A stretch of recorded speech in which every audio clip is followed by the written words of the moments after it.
எந்த அளவுக்கு அதிமுக பாஜகவுக்கு அடிமையாக மாறி இருக்குது அப்படின்னா, தமிழ்நாட்டில் பாஜக கூட்டணிக்கு அதிமுக தான் தலைமை தாங்கி இருக்கணும்.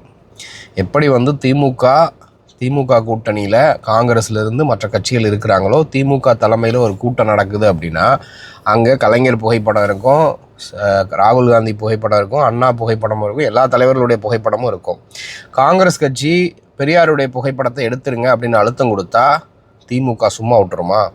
ஆனால் அதிமுக, எடப்பாடி பழனிசாமி அவருடைய தலைமையிலான அதிமுக இன்றைக்கு தேசிய ஜனநாயக கூட்டணி மதுரையில் நடக்குது. மோடி அவர்கள் அதுக்கு வந்திருக்கிறாரு. அதனுடைய செட்டில் முகப்பில் பார்த்திங்கன்னா பெரியாருடைய புகைப்படம் இருக்குது.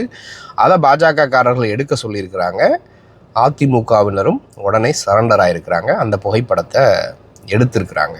இது தமிழ்நாட்டிற்கு நல்லதல்ல.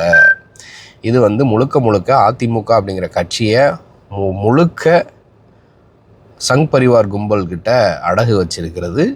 எடப்பாடி அவர்கள் சரண்டர் ஆகிருக்கிறாரு. இது அதிமுக கட்சிக்கும் நல்லதல்ல, தமிழ்நாட்டுக்கும் நல்லதல்ல. ஸோ இதை குறித்து நீங்கள் என்ன நினைக்கிறீங்கன்றதை மறக்காமல் கமெண்ட்டில் சொல்லுங்கள்.